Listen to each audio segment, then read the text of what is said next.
if you're coming to me on this, Matt, I'm telling you, we're going to go after you every game. And, that's how we roll. We're going to try to tickle your tonsils on every play, every game. I got my high school state championship team here, those guys, and they met every white man's hero, Mike Allstott. It feels pretty good. All the stories and pageantry in that place on Sunday. I can't wait. I mean, there's only been one year out of 10 where I didn't play in Buffalo, so really excited. Sure, someone's going to show me their ass, so excited to see it. I felt good about the holder throwing a touchdown until I didn't. Oh, what? He just kicked the ground? What the hell Eli, it's like one of your fat 9-irons you hit. You just all grass.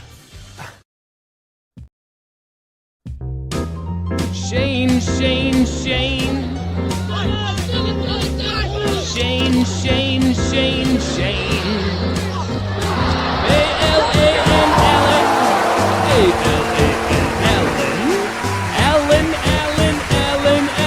Allen.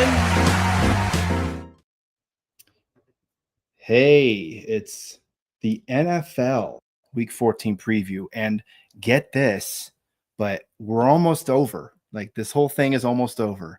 Playoffs are almost here, but it's getting really exciting. One last thing before I bring on my host here.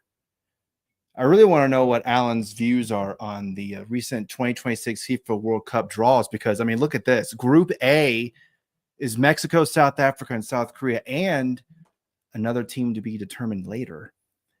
Also, Iran is in Group G against Belgium, Egypt, and New Zealand. That sounds like a pretty good one. Hey, the good old US of A in Group D, getting that D, you know what I'm saying? They're going against Paraguay, Australia, and another team to be determined later. And the last group I'll mention is Qatar. Everyone's been talking about Qatar lately. They're going against Canada, Switzerland, and another team to be determined later. Alan, what are your thoughts? It's going to be exciting. Exciting soccer. The only real football is played with an egg.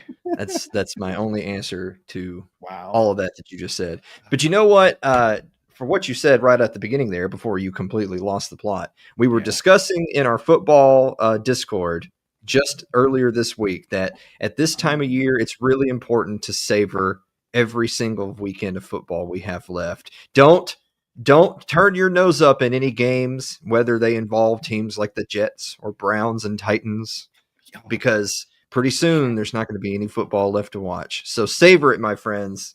Yeah. Savor it.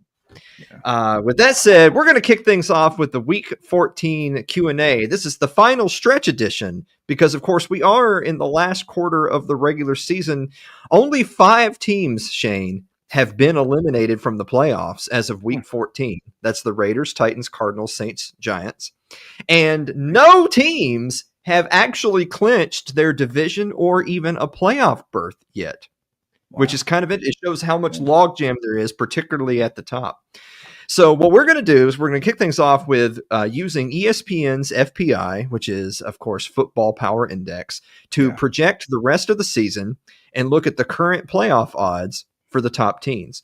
Starting off with the AFC. So these are the current AFC standings. These are the actual records as they exist post Thursday Night Football on the NFC side, pre-Sunday football tomorrow. Of course, you have the New England Patriots, Denver Broncos, Jaguars, and Ravens being the division leaders as of right this second, with the wildcard teams being the Chargers, Colts, and Bills. But let's take a look at the playoff percentage chances simulating out the rest of the season. Now, barring any meltdowns, the Patriots and Broncos are in line to clinch the AFC East and West, respectively, and will end up as the top 2 seeds. The Patriots have won a league-leading 10 straight games with only 4 games remaining. That's Bills, at Ravens, at Jets, Dolphins. And a very manageable schedule, and a 15-2 record is within reach. But should they falter, the number 1 seed would be there for the taking for the Denver Broncos, though they have a little bit tougher remaining schedule at Raiders, Packers, Jaguars, at Chiefs, and Chargers. The Bills, of course, are going to come in with the next highest chance to make the playoff, despite having little hope of overtaking the Patriots in the East. But they do have the tiebreakers over the Chiefs and Steelers. although they do have a loss to the Texans. Going back to those AFC standings, it's interesting that the Buffalo Bills are actually the last team in if the season were to end today. You see them down there in the 7th spot, only a half game up on the Texans, the team that they lost to. But the percentage chances of winning, you notice, have them all the way up at 91% chance to make the postseason. However, you see that they have very little chance to win the division because the Patriots have kind of run away with it. Dastardly Patriots. I know, right? Now, the Bills need to win this weekend at home against the Bengals to stay on track. And their remaining games are a combination of brutal at Patriots and Eagles, but also manageable at Browns and Jets.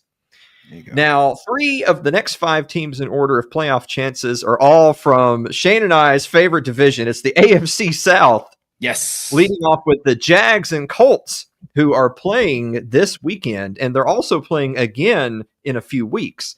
And then you have the Texans a few spots further down, just on the outside looking in.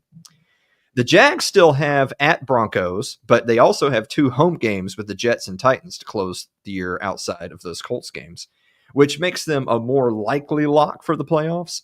But the AFC South division is still in doubt. Now, on the Colts side of things, they've got a brutal schedule remaining. Listen to this, Shane. The Colts have the Jaguars twice, at Seahawks, 49ers, and at Texans.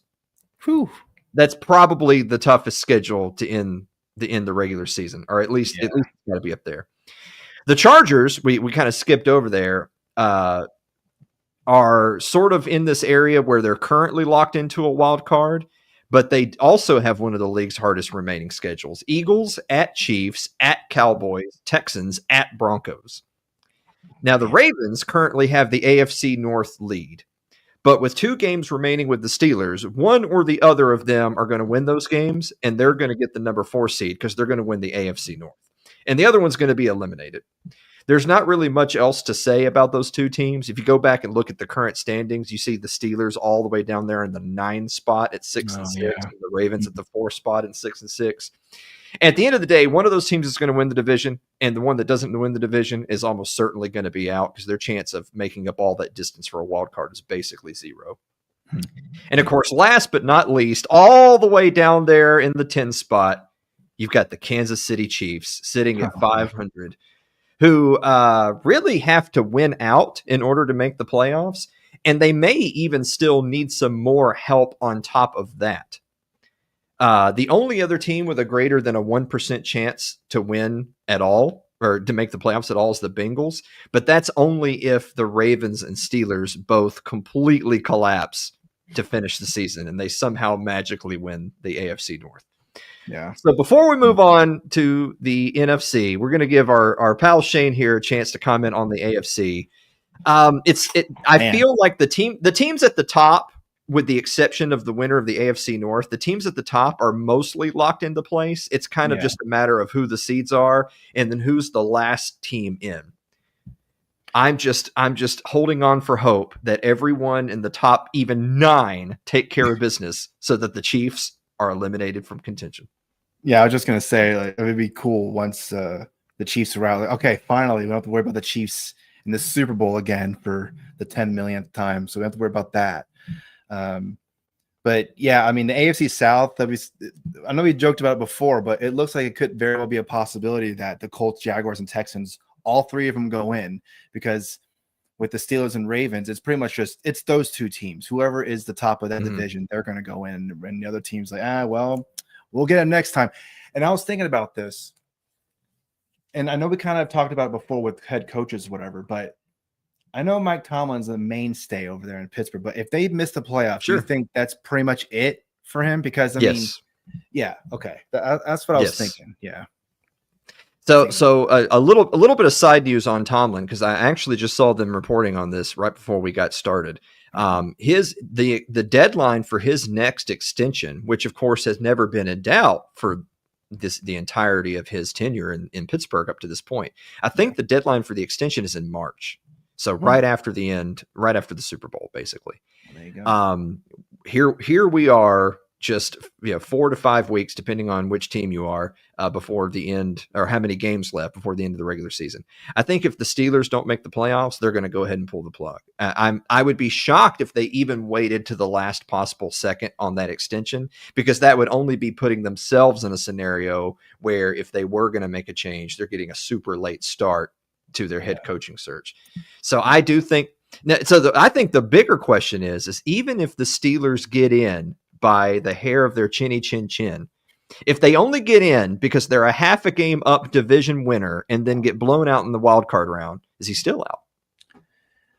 I was thinking about that too. I mean, I feel like if you get in, you're the wild card, but you lose, it's like, okay, but were you really in, were you really in the playoffs, because I don't know. But before we move on to the NFC, I wanted to talk about this. I wanted to mention this. So Dan Orlovsky, everyone's favorite reporter over there in ESPN, he said, or he tweeted, no defense in the NFL has played more snaps than Pittsburgh's, and they have played 820 defensive snaps. No offense in the NFL has played fewer snaps than Pittsburgh's 667. That's crazy. And then we talked about this too, where the Pittsburgh Steelers defense this year has been not the typical Steelers defense that we're used to. Same with the Baltimore Ravens. So yeah, that whole that AFC North there with the Steelers and Ravens, ugly stuff over there. This will be a topic for a later week, because since we are getting close to the end of the regular season, when you consider how many head coaches have already been shit canned and we haven't made it to the end of the year yet, and of course there's the proverbial Black Monday, the Monday after the final Sunday of the season, when a lot of head coaches tend to get a pink slip. I mean, you could be looking between a quarter and a third of the entire NFL is looking for new head coaches at the end of this year. So that will be a topic for another day. But we're also going to talk a little bit more about the Ravens and the Steelers a little bit later in the program. Before we do that, let's move over to the NFC, because I know that my friend with his Go Niners shirt is waiting for is waiting for the news. Let's talk about the NFC a little bit. Here's the standings in the NFC, where beyond all measure, it's the Chicago Bears currently with a tiebreaker over the Rams in the number 1 spot, followed by Rams, Eagles, Bucks as your current division leaders, with your current wildcard teams being Seahawks, Packers, 49ers. And there's a steeper drop off between the current ins and the current outs. And so we're going to talk a little bit about that as we look at the percent chances of the NFC teams, starting with the Philadelphia Eagles, who come in as the most likely team to make the playoffs and to win their division, thanks to a weak NFC East and a remaining schedule that includes the Raiders and Redskins twice. However, they're actually not the most likely team to clinch the number 1 seed. That distinction belongs to the LA Rams, though they have a tougher road to winning their division now, thanks to last weekend's upset loss to the Panthers that I think Shane and I both absolutely bombed last week. Yeah, I know. Yeah. And an upcoming Thursday night football game against the Seahawks. Now, just above them in the playoff chances, but lower in the divisional race, which is kind of hard to wrap your head around, is your San Francisco 49ers, who have won 3 straight, and they have the Titans on deck. That should be an easy 4 straight, but they do finish at Colts, Bears, and Seahawks. Bang, bang. We've discussed this for weeks, Shane. The 49ers would love to pick up at least their 11th win before that Week 18 game with the Seahawks. Next up are the Green Bay Packers, who are currently favored over the Bears to win the NFC North, with the teams playing each other 2 out of the next 3 weeks. Then you got Seattle, who is currently the highest seeded wild card team. If you take a look at the standings there, Seattle being 9-3, tied with the Rams at 9-3, and just ahead of the 49ers at 9-4. All, of course, in the NFC West. The Rams currently have the tiebreaker, but the Rams and Seahawks are going to be playing each other again here momentarily. Now, the Seahawks have a tougher schedule to finish the season than the Rams do. They have games against the Colts, at Panthers, and at 49ers, but they do play the Rams again in a home game. And that game, if both teams are winning out, that game could catapult the Seahawks from wild card to NFC West champion and potential number 1 seed. Wow. Then, of course, you have the Tampa Bay Buccaneers, who only need to hold on to the NFC South lead to secure the number 4 seed. But listen to this. They've lost 4 of their last 6 games. Yeah. Now, on paper, their remaining schedule is incredibly weak. But 4 of those 5 games are divisional games, 2 of which are against the Panthers, who are the team that could overtake them. Perhaps controversially, and we're going to talk about this one, all the way down here after the Tampa Bay Buccaneers, you have the Chicago Bears, which will remind you they're actually right now the number 1 team at the NFC with a 9-3 record and the tiebreaker over the Rams. Yeah, they are currently getting no love from analytics or Vegas. They're currently leading the NFC. They look to be a lock for the postseason, but their remaining schedule does see Green Bay twice and at 49ers, and then week 18 against the Lions. Now, the numbers say the Bears will only be the Bears will only be a wild card team rather than an NFC North champs. But then you have your first team out of the playoffs, which are those same Detroit Lions. They got a big boost by beating the Cowboys on Thursday Night Football, but they do still have work to do. And that's while they still face at Rams, Steelers, at Vikings, at Bears. On the road, 3 of the last 4 games, and against some other potential playoff teams. Now, the last 2 teams with a greater than a 1% chance to make the playoffs out of the NFC are the Panthers and the Cowboys. The Panthers we already discussed, that entirely rests on them overtaking Tampa Bay for the NFC South division. They play 2 of their last 3 games against the Bucs, but they do have a visit from the Seahawks in between those 2 games. Now, with the loss on Thursday, the Cowboys are pretty much all but eliminated from the playoffs. They would need a very unlikely collapse by the Eagles while themselves winning out to then win the NFC East. Now, one thing I do want to point out really quick, this year's magic number looks to be roughly 11. If you go back and look at the standings on either side, you can look at the AFC standings really quick, and you look at the wild card teams that are currently sitting at 8 wins apiece, all the way down to the Bills.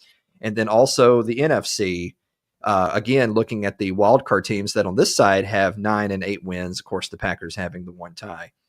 It appears that with the teams that are currently out of the running, most of them essentially need to win out to reach 11 wins. Whereas all the teams that are currently in the playoffs are like 1 or 2 weeks away from 11 wins with victories. So if you get 11 wins, you're in great shape. If you have 10 wins or less, you might need help, unless you're in the AFC North or the NFC South. In that case, just win the division. So what do you think about the NFC? I in my mind, it's more locked up than the AFC is. I tend to think that the teams currently in are going to stay in. It's just a matter of who's seated where. But man, talk about the disrespect the Bears are getting on their side. Yeah, I mean, I think a lot of people disrespect them because they still don't know what Caleb Williams is going to be. So he's still pretty young. So not really sure what he's going to be, but he's playing well. So give it to him. And Ben Johnson, rookie head coach Ben Johnson, ripping his shirt off and just giving it, letting his team know that, hey, this is it. We got this going. And hey, they can totally keep that, have that mentality of everybody's against us, basically. Because like you're saying, everybody's disrespecting them, us included. We were like, I don't know, the Chicago Bears. What? I don't know. We'll see. But hey, they're proving us wrong week in and week out. So credit to them and the Bears. But it's so funny seeing the records. You got 9-3 for the Bears and the Rams, and 8-4 for the Eagles. But then you see the Buccaneers with 7-5. But then 5, 6, and 7, 9 wins, 8 wins, and 9 wins. Now, would this be an argument for just the best records going into the playoffs? Okay, so whatever, the Buccaneers they're the division winners, but I don't know what their record will be. Well, let's just, for example, say they're 9-8 or something like that, but they win the division, so they get in. Should they get in, even though a team has a much better record than them? What say you? Okay, so this is a conversation that we had on the old Sports Ball show basically every single year, and it's a conversation that's been had in sports media for years before that, which is, should we keep the divisions for the sake of having scheduling, but should, for the sake of playoffs, it just be seeded straight records 1 through 7?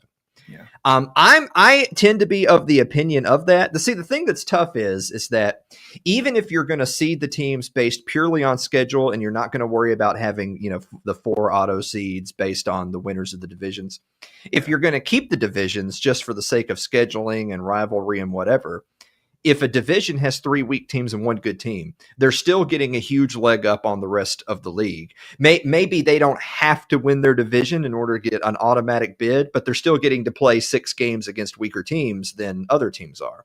Take this year as a perfect example. We know the Raiders aren't very good, right? And we know the Cardinals aren't very good. But on top of that, look at their divisions. The Raiders have to play the Chargers, Chiefs, and Broncos, who the Chiefs may be out. The Chargers and Broncos are definitely in. And then, of course, on the Cardinals side of things, Kyler Murray's out. Jacoby Brissett has played surprisingly decent to wrap up the season. But, dude, they're going up against arguably 3 of the top 4 or 5 teams in the NFC, all in their – so that's 6 games. That's 6 of their 17 games. That's a really tough division. So in these cases, of course, it's not like the Cardinals or Raiders were going to make the playoffs or anything. The point I'm making is that what if the opposite is true? Now, the AFC South has turned out to be a competitive division, but early in the year, the Colts were running away with it. They were 7-1, and everybody else was struggling. If the Colts had essentially gotten 6 free wins and then split the rest of the way, and they finished the season something roughly akin to 12-5, 11-6, then sure they would make the playoffs. But then they wouldn't need to win their division to make the playoffs. They would make the playoffs because their schedule was weaker. And so now you're getting into that college football argument of, well, does strength of schedule make a big difference? However, things like strength of victory, margin of victory, things like that do make a difference in tiebreakers in playoff seeding, and in wild cards. So that is true. That does exist to an extent, but I think that they would be forced to perhaps come up with a more inventive round robin way of scheduling the games if they were to take away the auto bids from the divisions. So my answer has always been, keep the divisions for the sake of keeping rivals together and regionality and all that. Although some of the divisions aren't super regional and rivalry, but keep the divisions, but don't have any such thing as divisional record. There's just record. Yeah. And in fact, go a step further. You can keep the divisions and keep the conferences. But if you're going to take the top 14 teams, maybe instead of taking 7 and 2nd, you just get rid of the conferences too, and you just take the top 14 teams. Of course, we all remember that year back in what year was that? I think it was 2007 or 2008, where Tom Brady had blown out his knee. The Patriots still managed to go 11-5, but they missed the playoffs. Yeah. Of course, in how many years have we had a 500 team or even a sub 500 team, like a sub 500 Panthers or Saints, make the playoffs? And then you have a team like the 11-5 Patriots don't make the playoffs. I think there's a strong argument to scrap the whole thing and just take the top 14 teams and just split them up into 2 sets of 7. If you want to keep the conferences, so take the top 7 from AFC and top 7 from NFC, that's fine. But I'm of the opinion that you keep the divisions, but you just take the top teams based on records, seeded 1 through whatever, straight format, and you run the playoffs. What do you think? Well, I mean, you have a prime example too, where you're talking about I guess a quote unquote bad team making the playoffs. You have the New York Giants winning the Super Bowl. Their record was 9-7. They lost 7 times. And any team that beat them is like, I can't believe that the Giants in the Super Bowl. Come on, that's crazy. We beat them. See, that's exactly the point. So it's funny. I believe in the year that the Colts won the Super Bowl with Peyton, that was actually by their standards a weaker year than some of the other years they had during his tenure with the Colts. I think they may have finished 10-6, something, or 11-5.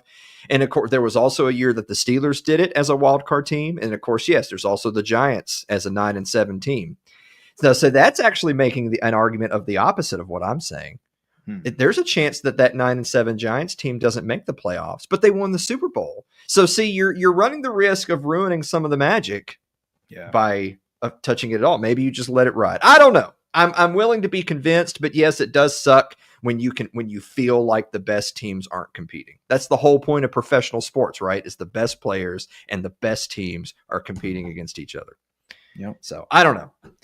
With that said, we're going to move on to this week's breakdown. So we've got a handful of games here. These are the games that have the biggest stakes on exactly those playoff seedings and percentages that we just discussed. We're going to start off with the Indianapolis Colts and the Jacksonville Jaguars. The Colts are 8-4, and they're 2-1 in their division, the AFC South. They're playing at Jacksonville, who's also 8-4 and also 2-1 in the AFC South. The Colts are currently second place based on tiebreakers, which makes them the number 6 seed. The Jags, of course, have taken the lead in the AFC South, which makes them currently the number 3 seed. Yeah. You'll remember what I said a couple of weeks ago. If you don't like the Jaguars being where they are, quit losing to the Jaguars. Yeah. The Colts were a league best 7-1 through 8 games, with their offense being on a historic pace in multiple categories. But even after a few subpar weeks, the Colts still remain the league's top scoring team. Running back Jonathan Taylor still leads the NFL with 1,282 rushing yards and 15 touchdowns, though he has been quiet the last couple of weeks. His 244-yard game against the Falcons was the biggest single game effort of the year, as well as his 83-yard touchdown in that same game being the longest of 2025. The Colts, on their end, believe they have found their long-term solution at quarterback with Daniel Jones, who's had a career resurgence in Indianapolis. But they're going to need him to come through when it matters most. So despite all those gaudy early season stats that currently have him still 6th in passing, he's fallen off in recent weeks after news of, listen to this, Shane, Daniel Jones has a fractured left fibula. Jeez. And he's been playing. He hasn't missed any time. What a dog. Since discovery of the injury, he's posted his lowest passing yards and completion rates of the season. Here's another alarming stat. While Jones is 7th in total QBR, if you account only for the fourth quarter and overtime, he drops to 28th. So some serious doubts on his ability in the clutch. Now on defense, they're going to be out without star defensive tackle DeForest Buckner and their new cornerback, Sauce Gardner. In order to win on Sunday, they're going to have to keep Jonathan Taylor involved, which means staying ahead of the sticks. If they were only 3 for 10 on third downs in their loss last week against the Texans, of which 7 were 3rd and 7 or longer. So they're going to have to stay on schedule to give Taylor more opportunities to convert. On the Jaguars side of things, they've won 4 of their last 5 games despite a mile-long injury list. Listen to this. They've had 10 starters miss games over that stretch, including, of course, rookie phenom Travis Hunter, who is out for the season. But their depth has held up, including 2 overtime wins on the road, thanks in big part to the running game and running back Travis Etienne. Now, quarterback Trevor Lawrence has been up and down all year, as evidenced by his last 2 games. 2 games ago, he had a 4-turnover outing against the Arizona Cardinals. And then he immediately follows that up with a game against the Titans where he has 111.5 passer rating. The addition of wide receiver Jacoby Myers from Las Vegas has given Lawrence a sure-handed receiver and has quickly become his most trusted outlet. In just 4 games, 18 catches or 21 targets. Not bad. Yeah. 6 of the aforementioned 10 injured starters are also going to be back this week. This is their first of 2 matchups against the Colts over the next 4 weeks. But outside of that, the Colts have the far more difficult remaining schedule at Seahawks, 49ers, at Texans. The Jags are Jets, Titans, and at Broncos. If they, at least splitting the series with the Colts is probably enough to secure a playoff spot for Jacksonville. And doing that's going to start with keeping Jonathan Taylor in check. Last little factoid here before I turn it over to you. The Colts are 3-4 in games where Taylor rushes for under 100 yards, including both of their last 2 losses. Believe it or not, Taylor hasn't had much success in Jacksonville. In 4 games at Everbank Stadium, he's never rushed for more than 77 yards. And the Colts, who haven't won in Jacksonville since 2014, are 0-4 in those 4 games. So the Colts have a recent history of struggling mightily against the Jacksonville Jaguars, particularly in Jacksonville. What do you think? What do you think about this game? Man, this is gonna be a good game. I think Daniel Jones has to step up, right? Because if Jonathan Taylor is your main man on offense, but for whatever reason, historically, he just hasn't had that much success in Jacksonville. Well, I mean, I think even regardless of that historical fact, you probably still need to feed him the ball. Still feed Jonathan Taylor. Give him, let him run into the, penetrate that hole. Pause. But Daniel Paz has got to just air it out and just make sure that he can control the offense and make sure that the Jacksonville Jaguars don't, sack him, because he's a statue back there. So he's got to get that ball out quick. So please score points and make this playoff picture interesting. I want to see Colts, Jaguars, and Texans in the playoffs. Please, let's do this. Come on, we got this. I would just for troll reasons, I would also like to see all 3 of those teams make the playoffs from the AFC South. It's the Texans are the Texans have had some big recent wins, but they're the one with still more work to do. Both of these teams could afford a loss and still comfortably make the playoffs, but the Jaguars, having the easier remaining schedule and currently sitting in the number 1 spot in the division, the Colts desperately need to win at least one of those 2 games against the Jaguars. Hey, big props to Daniel Jones for toughing it out in recent weeks, despite having a fracture in his left fibula. I mean, it's crazy. But the fact that his play has gotten progressively worse since the injury would seem to suggest that the Colts' best days are behind them this year. So that's kind of unfortunate, but it is what it is. Moving on to our next matchup, the Baltimore Ravens, who are 6-6 and 2-1 in the division, are in the AFC North, are going on the road to play the Pittsburgh Steelers, who are also 6-6 and also 2-1 in the division. As we discussed in the previous segment, the only way either of these teams makes the playoffs is they beat the other and win the division. So this is an incredibly important game in that stadium for those 2 teams and completely irrelevant to everyone else. The Ravens were the preseason betting favorite to win the Super Bowl. They were my popular pick in our preseason preview to win the Super Bowl. But they were derailed right out of the gate. They had a franchise worst 1-5 start to the season. In that stretch, their defense gave up 32.3 points a game. The Ravens defense did that. Crazy. Now they have rebounded to win 5 of their last 6, and now it's their offense that is sputtering. Oh, good.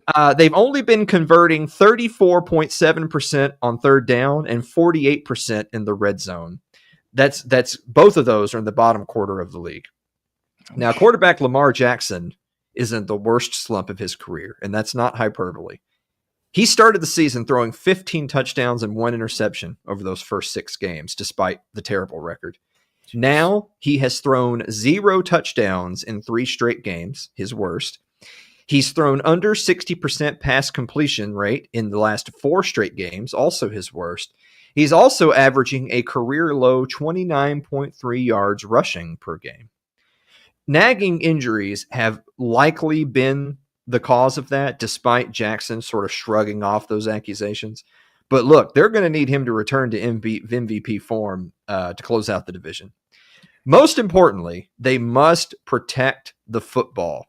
They cannot afford to lose another division game like they did in their 32-14 Thanksgiving loss to the Bengals, where they turned the ball over 5 times. Ouch. Listen to this. Since 2022, the Ravens are 3-1 against the Steelers when they turn the ball over no more than once. And they're 0-3 against the Steelers when they turn the ball over more than once. It's just that simple. Protect the ball, you win the game. Yeah. On the other side, thanks to a hot start and injuries to the rest of the division, the Steelers, at one point in time, you might remember, appeared to be running away with the division. They had a 2.5 game lead going into their Thursday night football game against the Cincinnati Bengals in Week 7. And then what happened? Joe Flacco and Jamar Chase absolutely picked apart the Steelers defense. Yeah. They handed the Steelers a loss that kicked off a stretch in which the Steelers lost 5 of their next 7 games. During that span, the normally stout rush defense is giving up 122.7 yards per game, and the offense has struggled to move the ball no matter who's playing quarterback. Speaking of quarterback, Aaron Rodgers fractured his left wrist. That's his non-throwing hand, but still left wrist 3 weeks ago in a rematch with the Bengals. He was sidelined for the next 6 quarters. Now, Mason Rudolph came in and he finished off the W against Cincinnati. But then he struggled the following week against the Bears. I love that picture. I didn't realize Freddie Mercury was back from dead. Yeah. Rodgers, meanwhile, started struggling before the injury. So let's not all blame it on the wrist. It began with an ugly 25-10 loss to the Chargers back on November 9th when he completed only 51% of his passes and took a safety. Jeez. Now he's coming off another abysmal game against the Bills where he completed only 47% of his attempts and he split the bridge of his nose wide open on a strip sack. Rodgers is in line to start his second game with the fractured wrist, nevertheless. Now, the Steelers must find a way to stop the run and force a currently struggling Lamar Jackson to beat them. They failed to do so last year in a wildcard round loss to the Ravens, where Baltimore amassed 299 yards rushing on the Steelers, including 186 from Derrick Henry. My God. Now, this year, if you're looking for a silver lining for the Steelers, it's this. They've been inconsistent. Yeah. They gave up a season worst 249 yards rushing to the Bills just last week. Yet, earlier this year, they held NFL leading rusher Jonathan Taylor to only 45 yards on 14 carries in a win over the Colts. So it can be done. It's gonna come entirely to who controls the line of scrimmage and who protects the football. Man, Aaron Rodgers, he's starting to show his age, huh? He's getting hurt and breaking wrists and he's looking old. He absolutely is. He's looking older than his age is. I think just this season alone has aged him quite a bit. I would be shocked, especially if our prediction comes true and the Steelers end up not closing out the season, not holding on, extending Mike Tomlin and moving on from the Tomlin regime after what has been 18 years, which is crazy, which is ridiculous. I would be shocked then if they don't also clean house elsewhere, including moving on from Aaron Rodgers. If they're going to be going out for the second new or third new coach of the Steelers in my lifetime, I mean, you basically have Bill Cowher and Mike Tomlin. I think technically Chuck Noll may have been the coach when I was literally a baby, literally a child. You're in the womb. But that's it. Those have been the only coaches of the Steelers in my lifetime. I'm 40 years old. So if they do go out to bring in a new coach, I'm assuming that person's going to want to completely wipe the slate clean, which means no more Aaron Rodgers. Robert Saleh, you're a Pittsburgh Steeler. Oh, you want to give up Robert Saleh already? I don't want to, but I could see them reaching out. Yeah. Anyway. We'll come back to that later. Yeah. Finally, we're moving on to the Chicago Bears, who are currently the NFC's number 1 seeded team at 9-3, but they're only 1-2 in their own division. Hold on to that. They're going on the road to play the Green Bay Packers, who are 8-3-1. We got to get rid of ties, but they're 3-0 in their division. The Bears, of course, currently first place in the NFC North and in the NFC. The Packers are currently second place in the NFC North, which makes them the number 6 seed. The Bears have won 5 straight and 9 out of their last 10, including a defining 24-15 win over the Eagles on Black Friday. Yeah. They gashed the Eagles defense for 281 yards on the ground. Dang. They have the number 2 rushing offense at 153.8 yards a game, and their defense also leads the league in takeaways with 26 and in turnover margin at plus 17. The next closest team is plus 9. Dang. Quarterback Caleb Williams' growth under first-year head coach Ben Johnson, the shirtless man on your screen right there, has been clear. Williams has led 5 game-winning drives in the fourth quarter and overtime in that stretch, including a 6-1 record in one-score games. However, Ben Johnson also made the recent remark that they're, quote, winning in spite of our passing game, not because of it. Oh, no. Ooh. I know. Listen, Man. it's fair to say accuracy has still been an issue for Williams. He is last in completion percentage, 58%, and completion percentage over expectation, -9% among qualifying quarterbacks. He wasn't wrong. And his 5 interceptions have all come against zone coverage. Green Bay has run zone on 69% of opponents' dropbacks this season. That's third highest in the NFL. The Bears defense is going to get a much needed boost this week with the return of linebackers TJ Edwards and Noah Sewell, which is going to help them scheme against running back Josh Jacobs. Unfortunately, they're going to be without wide receiver Rome Odunze, who is missing his first game of his career with a foot injury. The formula for this game at Green Bay is exactly the same as it was at Philadelphia last week. Lean heavily on the ground game, control the clock. They had season highs in rushing on the road against the Bengals and Eagles, including dual 100-yard games last week by running backs Kyle Monangai and DeAndre Swift. They should have an edge up front with the injuries along Green Bay's defensive front, notably defensive tackle Devontae Wyatt. Speaking of which, we're going to come back to that divisional record. The Bears are currently only 1-2 in the NFC North with 3 more games left remaining in division. But unlike last season, where Green Bay only went 1-5 in the division, this year they've been taking care of business, including a season sweep of the Lions after their win in Detroit on Thanksgiving. That's their first sweep of the Lions since 2020, by the way, for Green Bay. This game against the Bears is the end of a 3-game stretch of division games that started in Week 12 with a win over the Vikings. Now, after consecutive home losses to the Panthers and the Eagles, in which Green Bay only scored 20 points combined, head coach Matt LaFleur right there has had the offense back on track. In the 3 games since, they are the 4th highest scoring team in the league.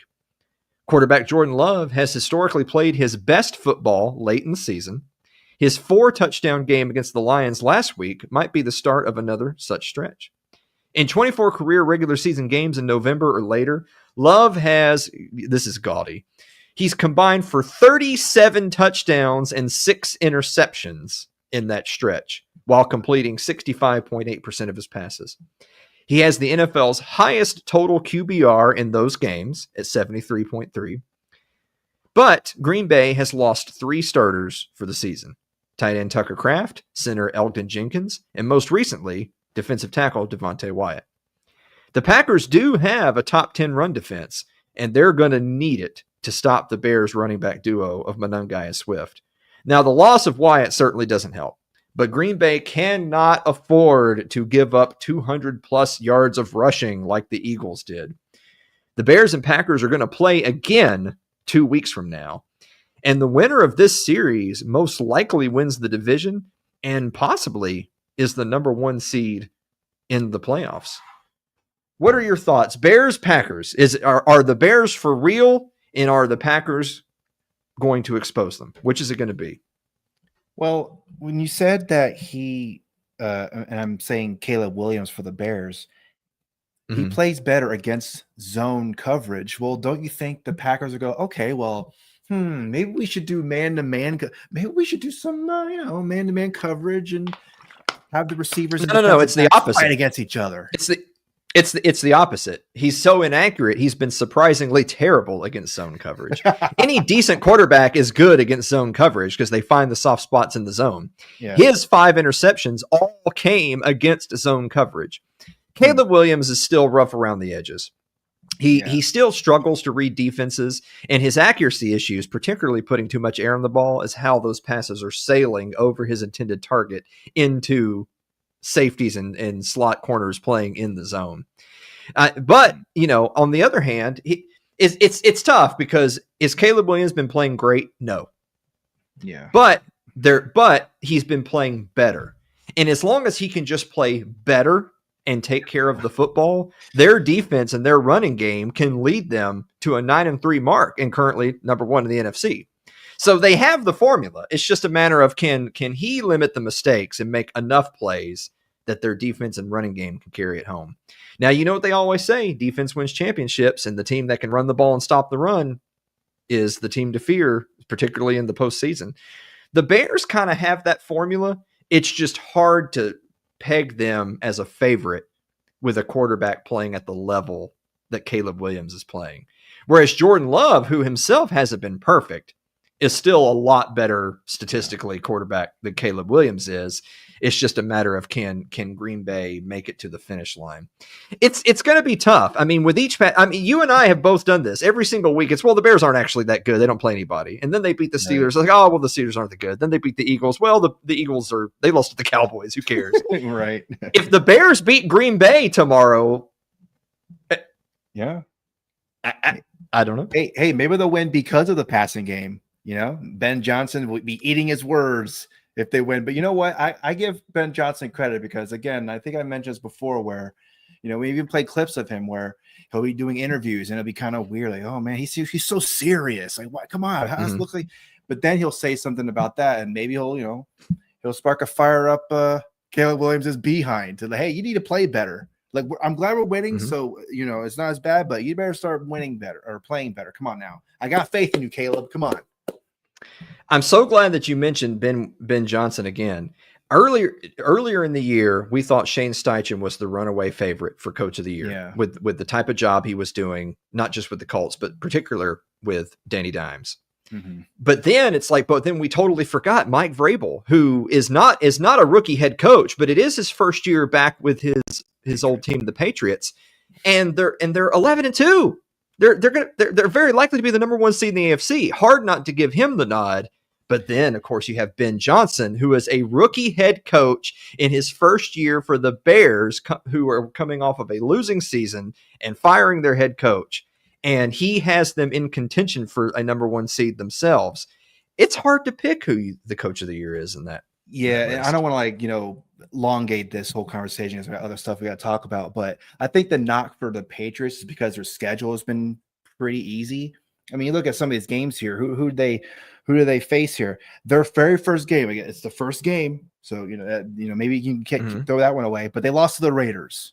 First game, lost to the Raiders, and then they lose against Steelers in week 3. So, it's kind of just, who is their toughest opponent? I mean, maybe the Bills. They beat them by 3. So that's pretty good. But they beat the Titans. They beat the Browns. They beat the Falcons. They beat the Jets. So it's like not tough competition. But I mean, even with that being said, I still think Mike Vrabel is doing a good job as the first-year head coach over there. And look, I'm going to be biased. I think with all the injuries, and I know we're not talking about them, but all the injuries and Coach of the Year, Kyle Shanahan. Let's go. Even though I just said fire his ass. Here I am saying, I was about to say, you wanted him fired like 3 weeks ago. No, he's out. He's not even in the running for Coach of the Year. I was just being stupid when I said, maybe Caleb, maybe the Packers should do more man coverage when you were just talking about how bad he was at zone. So I'm stupid. Anyway, I tell you what, if the Bears end up as the number 1 seed in the playoffs, I think Coach of the Year is Ben Johnson, particularly because he is a rookie head coach in his first year with the Bears of all teams. Oh, Bears, yeah. However, if they sputter and they wind up not winning the division or not getting the number 1 seed, I think I do give it to Mike Vrabel. They're 11-2. They currently have the best record in the NFL. Right.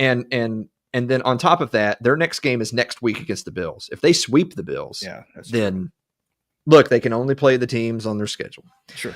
Moving on, we got one last quick. We're going to do this one really quick. Some bonus coverage because we want to see 3 teams from the AFC South get in, and we want to see the Chiefs knocked out. It can happen this weekend, folks. The Houston Texans, who are 7-5 and 4-1. In the AFC South. How about that? Yeah. Going on the road to play the Kansas City Chiefs, who are 6-6 and 1-2 in the AFC West. The Texans are currently 3rd place in their division, but they're only a half a game behind Buffalo for the final playoff spot. Remember, if Buffalo sputters, the Texans are going to leapfrog them because they have the tiebreaker over Buffalo. The Chiefs are currently 3rd place in the AFC West, and they're 2.5 games behind Buffalo for the final playoff spot. The Texans have won 4 straight and 7 of their last 9 to claw their way back into the playoff race, including wins over the 49ers, Jaguars, Bills, and Colts. CJ Stroud, quarterback, returned last week in a win over the Colts after backup Davis Mills racked up 3 wins over the Jags, Titans, and Bills. That's pretty impressive. Mm-hmm. But the real story all season has been the Texans' defense, which is number 1 in both yards allowed and points allowed. The Chiefs, on the other hand, are losers of 3 of their last 4 games, including that heartbreaker in Dallas on Thanksgiving. Last year, the Chiefs were 11-0 in one-score games en route to the Super Bowl. But in 2025, they're fallen to 1-6 in such games. Among their many issues leading to that stat have been a lack of a pass rush. They haven't recorded a sack in 11 quarters. Wow. They're also 28th in penalty yards and 29th in producing turnovers on defense. Lastly, the Chiefs are going to be without 3 starting offensive linemen against that Texans defense, including left tackle Josh Simmons, right guard Trey Smith, and right tackle Jawan Taylor. Kansas City is going to be relying on home field advantage in this game. Temperatures are expected to be in the 20s, wind chills in the teens.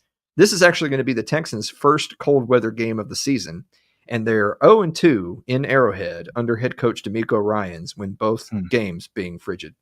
On the other side, QB Patrick Mahomes is 5-1 all time against the Texans. While the Chiefs are all but out of the AFC West race, the Texans are still in play for the AFC South title with a modest schedule remaining and a Week 18 home game against the Colts. According to ESPN Analytics, the Texans would have a 77.9% chance to make the playoffs if they beat the Chiefs tomorrow.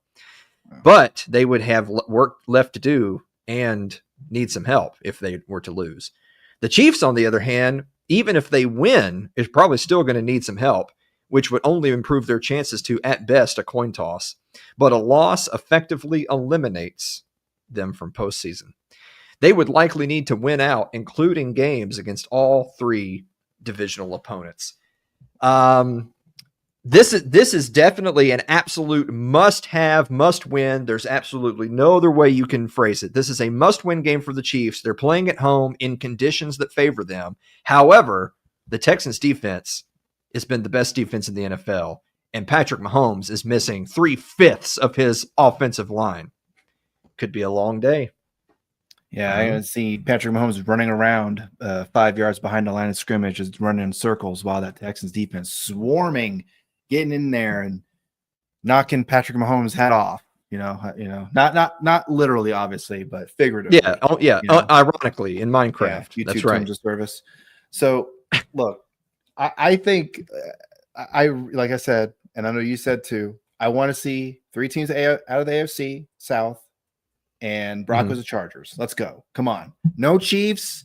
And look, Patriots back. That's fun too. So, and the funny thing too is that just with the Titans, with the Texans, CJ Stroud has been kind of playing. He's okay. Davis Mills, though, when he played, he's been playing pretty well. So, to be fair, Davis Mills didn't play great, but they won the games, which is the most important stat. They were 3-0 with Davis Mills as the starter. He's back.